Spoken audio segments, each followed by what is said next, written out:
Bonjour, je m'appelle Anna. Je voudrais savoir ce qui arrive aux non-musulmans qui n'ont jamais été exposés à l'islam et ce qui se passe si les non-musulmans disent que les miracles de Jésus sont plus importants que ceux de Mohammed. La sœur a posé deux questions essentiellement. Qu'arrive-t-il à un non-musulman qui dit n'avoir jamais été exposé à l'islam? Et deuxièmement, si un non-musulman vient dire que les miracles de Issa Jésus, paix sur lui, sont plus grands, que lui arrive-t-il? Premier point, si un non-musulman vient me dire qu'il n'a pas été exposé à l'islam, aujourd'hui, dans le monde de la science et de la technologie, c'est difficile. Il y a 50 ans, c'était peut-être possible de poser cette question. Aujourd'hui, à l'ère de la science et de la technologie, les médias en particulier bombardent de fausses idées sur l'islam.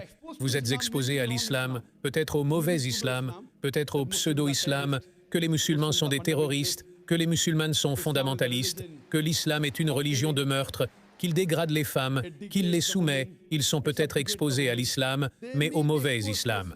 Qu'arrive-t-il à un non-musulman qui n'est pas exposé aux bons enseignements de l'islam? Je pense que si un non-musulman entend quelque chose dans les médias, ou si n'importe quel être humain entend quelque chose dans les médias, il ne doit pas le prendre pour acquis. Le Coran dit dans la sourate Hujarat, chapitre 49, verset 6, que chaque fois que vous recevez une information, vérifiez-la avant de la transmettre à la troisième personne. Chaque fois que vous recevez une information, il est important que la personne vérifie si l'information est juste ou fausse. En ce qui concerne le message de l'islam, que se passe-t-il si un non-musulman vit sur une île, à Tombouctou ou ailleurs, où il n'a aucune connaissance de l'islam? Tout d'abord, il est du devoir de chaque musulman de transmettre le message aux musulmans, que nous le transmettions ou non. Allah dit dans le Coran, dans la sourate Fuzila, chapitre 41, verset 53, Allah dit « Nous leur montrerons bientôt nos signes dans les régions les plus éloignées de l'horizon, jusqu'à ce qu'il leur soit clair que c'est cela la vérité. » Allah dit qu'il montrera les signes à chaque être humain avant qu'il ne meure. Il montrera ces signes dans les régions les plus éloignées de l'horizon, jusqu'à ce qu'il soit clair pour eux que c'est la vérité. Allah dit donc de transmettre ce message à chaque être humain. Qu'il soit né dans une famille musulmane ou non musulmane, qu'il soit né dans un pays musulman ou non musulman. Allah transmettra ce message à chaque être humain. C'est la raison pour laquelle, en 1950, des enquêtes ont été menées dans deux tribus.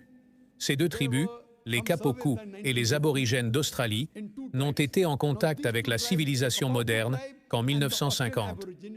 Lorsque les chercheurs sont partis à la recherche de leur mode de vie, ils ont constaté que ces gens croyaient que Dieu était unique, qu'il fallait l'adorer seul, et qu'ils croyaient en celui qui adorait ce Dieu.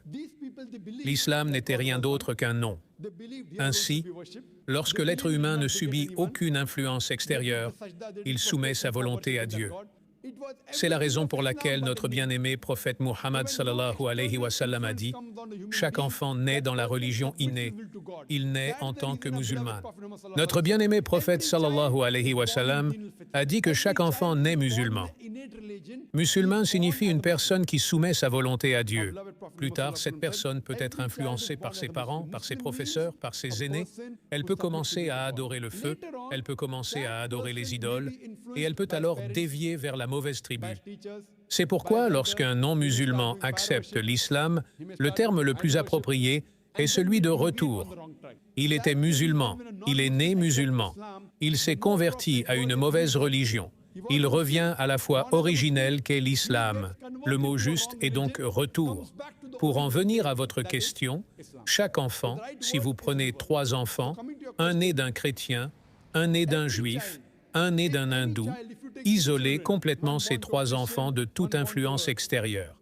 Et lorsqu'ils grandissent et que vous essayez de savoir quel est leur mode de vie, ce ne sera rien d'autre que l'islam. Ce n'est qu'après avoir subi une influence extérieure qu'ils commencent à dévier, à adorer de mauvaises choses et à avoir de mauvaises idées. C'est scientifiquement prouvé. Alors tout au plus, ma sœur, en ce qui concerne votre deuxième question, que se passe-t-il si quelqu'un ne connaît pas l'islam et pense que Jésus-Christ a fait des miracles? Je suis d'accord pour dire que Jésus-Christ a fait des miracles. Mais ma sœur, le miracle n'est pas le test. Si vous croyez en Jésus-Christ, paix sur lui. Si vous lisez la Bible, Jésus-Christ, paix sur lui, dit dans l'Évangile de Matthieu, chapitre 24, verset 24, qu'il s'élèvera beaucoup de faux Christ et de faux prophètes qui feront des prodiges et des miracles et qui, s'il est possible, séduiront les élus. Jésus-Christ, que la paix soit sur lui, dit que le miracle n'est pas le critère. Il s'élèvera beaucoup de faux Christ et de faux prophètes qui feront des prodiges et des miracles et qui, s'il est possible, séduiront les élus. Cela signifie que Jésus-Christ, paix sur lui, dit que le miracle n'est pas le critère. Le miracle ne fait pas d'une personne un Dieu. Le miracle ne fait pas d'une personne un être supérieur, car tous les miracles accomplis par les prophètes l'ont été par le Dieu Tout-Puissant lui-même. Tous les miracles accomplis par Moïse, la séparation de la mer, lorsqu'il a lancé le bâton qui s'est transformé en serpent. Tous les miracles que Jésus, paix sur lui, a faits venaient de Dieu Tout-Puissant. Même chose pour le prophète Mohammed, que la paix et le salut soient sur lui. La fente de la lune a été faite par le Dieu Tout-Puissant. Je vous dirais que l'islam est la seule religion non chrétienne qui fait de la croyance en Jésus-Christ, que la paix soit avec lui. Un article de foi. Aucun musulman n'est musulman s'il ne croit pas en Jésus-Christ, que la paix soit avec lui. Nous croyons qu'il était l'un des plus puissants messagers de Dieu Tout-Puissant. Nous croyons qu'il était le Messie, le Christ traduit. Nous croyons qu'il est né miraculeusement sans aucune intervention masculine, ce que de nombreux chrétiens modernes ne croient pas aujourd'hui. Nous croyons qu'il a donné la vie aux morts avec la permission de Dieu. Nous croyons qu'il a guéri les aveugles et les lépreux avec la permission de Dieu. Nous allons rassembler les chrétiens et les musulmans. Mais on peut se demander où se situe la séparation de la foi. Le fossé de la foi est que la plupart des chrétiens croient que Jésus-Christ, que la paix soit avec lui, était un Dieu tout-puissant. Ils croient que Jésus-Christ, que la paix soit sur lui, a revendiqué la divinité. En fait, si vous lisez la Bible, vous constaterez qu'il n'y a pas une seule déclaration sans équivoque. Dans toute la Bible, lorsque Jésus-Christ, que la paix soit avec lui, dit lui-même que je suis Dieu et adorez-moi. Si, ma sœur, vous pouvez m'indiquer une déclaration non équivoque, une déclaration sans ambiguïté de n'importe quelle version de la Bible, dans laquelle Jésus-Christ, que la paix soit avec lui, dit lui-même que je suis Dieu, adorez-moi donc. Je suis prêt à accepter le christianisme aujourd'hui. En fait, si vous lisez la Bible, Jésus-Christ, la paix soit sur lui, a dit, c'est mentionné dans l'Évangile de Jean, chapitre 14, verset 28. Jésus-Christ, que la paix soit avec lui, a dit, mon Père est plus grand que moi. Évangile de Jean, chapitre 10, verset 29, mon Père est plus grand que tout. Évangile de Matthieu, chapitre 12, verset 11, verset 28, j'ai chassé le diable par l'Esprit de Dieu. Évangile de Luc, chapitre 11, verset 20, j'ai chassé le diable par le doigt de Dieu. Évangile de Jean, chapitre 5, verset 30, je ne peux rien faire de mon côté, ou bien ici je juge et mon jugement est juste. Car je ne cherche pas ma volonté, mais la volonté de Dieu Tout-Puissant. Celui qui dit « je ne cherche pas ma volonté, mais la volonté de Dieu Tout-Puissant », c'est un musulman. Jésus-Christ, c'est un musulman. Il n'a jamais revendiqué la divinité. Il n'a jamais dit qu'il était le Dieu Tout-Puissant. Il a clairement mentionné, c'est mentionné dans l'Évangile de Jean, chapitre 14, verset 24. Il a dit que les paroles que vous entendez ne sont pas les miennes, mais celles de mon Père qui m'a envoyé. Il est mentionné dans l'Évangile de Jean, chapitre 17, verset 3. « Ceci est la vie éternelle, afin que vous sachiez qu'il n'y a qu'un seul Dieu et Jésus-Christ que j'ai envoyé. » Il est clairement mentionné que Jésus-Christ était un messager. Il est mentionné dans l'Évangile de Matthieu, chapitre 19, verset numéro 16 à 18, qu'une personne s'approche de Jésus-Christ, paix sur lui, et lui demande « Ce bon maître, quelle bonne chose dois-je faire pour entrer dans la vie éternelle ?» Alors Jésus-Christ, paix sur lui, dit « Pourquoi m'appelles-tu bon? Pourquoi m'appelles-tu bon Dieu? Mais il n'y a qu'un seul bon, et c'est le Père qui est aux cieux. Et si tu veux entrer dans la vie éternelle, tu gardes les commandements. » Jésus-Christ n'a pas dit que si tu veux entrer dans la vie éternelle, si tu veux aller au paradis, crois que je suis Dieu. Il n'a pas dit que tu crois que je suis mort sur la croix pour tes péchés. Ce qu'il a dit, si tu veux entrer dans la vie éternelle. Si tu veux entrer au paradis, tu gardes les commandements. Et c'est clairement mentionné dans le livre des Actes, chapitre numéro 2, verset 22, que les hommes d'Israël écoutent ce Jésus de Nazareth, un homme approuvé de Dieu parmi vous, par des prodiges et des miracles que Dieu a fait par lui, et vous l'avez listé. Qu'est-ce que ça dit, Jésus de Nazareth, un homme approuvé de Dieu parmi vous, par des prodiges et des miracles et des signes que Dieu a fait par lui, et vous l'avez listé en ce qui concerne une question de miracle? Que dit la Bible, livre des Actes, chapitre numéro 2, verset 22, « Un homme approuvé par Dieu parmi vous par des prodiges, des miracles et des signes que Dieu a fait par lui, et vous avez la liste. » Donc tout le crédit va à Dieu Tout-Puissant, et Jésus-Christ était un homme. Tous les miracles ont été faits par Dieu Tout-Puissant.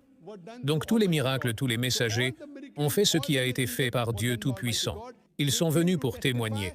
Il y avait un seul Dieu, mais Jésus-Christ a également dit dans l'Évangile de Jean chapitre 16, verset 14, que j'ai beaucoup de choses à vous dire, mais vous ne pouvez pas les supporter maintenant, car quand l'Esprit de vérité viendra, il vous guidera vers toute la vérité.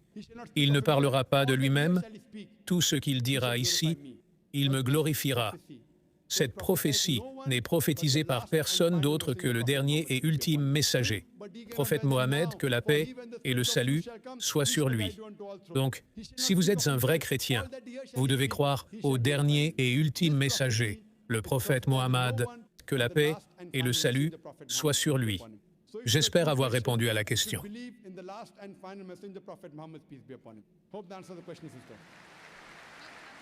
Je vous remercie de votre attention, Dr Zakir. En fait, je suis un converti et je posais des questions au nom de ma famille et de mes amis du nomisme. Et je voulais juste dire, vous savez, Subhanallah et La ilaha illallah.